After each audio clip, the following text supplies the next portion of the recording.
Remue ménage. Remue ménage.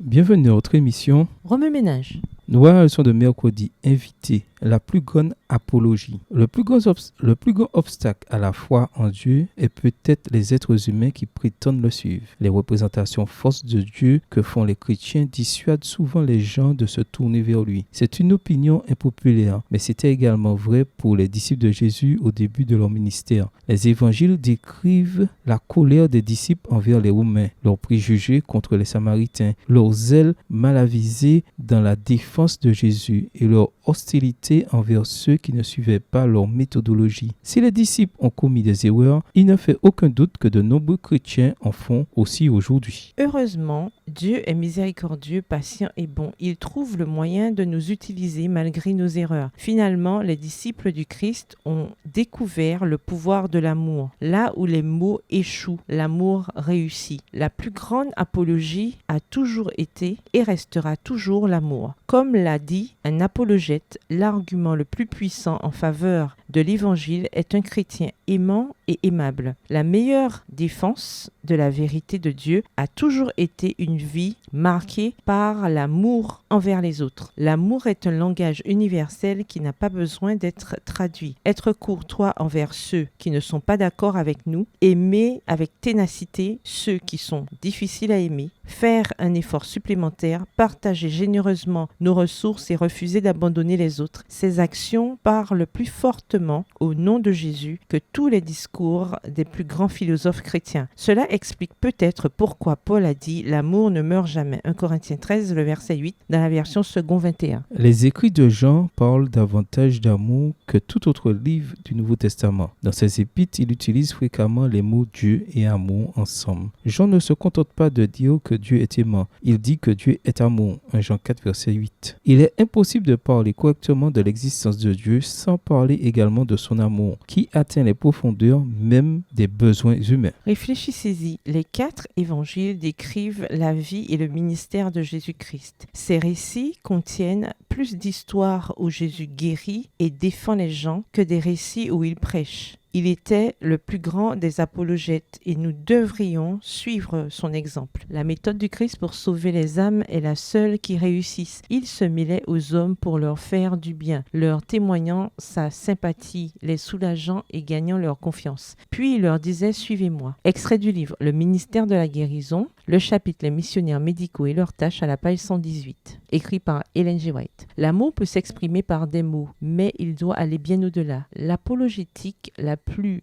efficace transcende les mots et les arguments. Remue ménage, question à méditer. Comment avez-vous vu l'amour changer la façon de penser des gens lorsque les arguments ont échoué? Quelles histoires vous viennent à l'esprit lorsque vous pensez à la façon dont Jésus a brisé les barrières et gagné le cœur des gens? Au revoir. Et à demain si Dieu veut.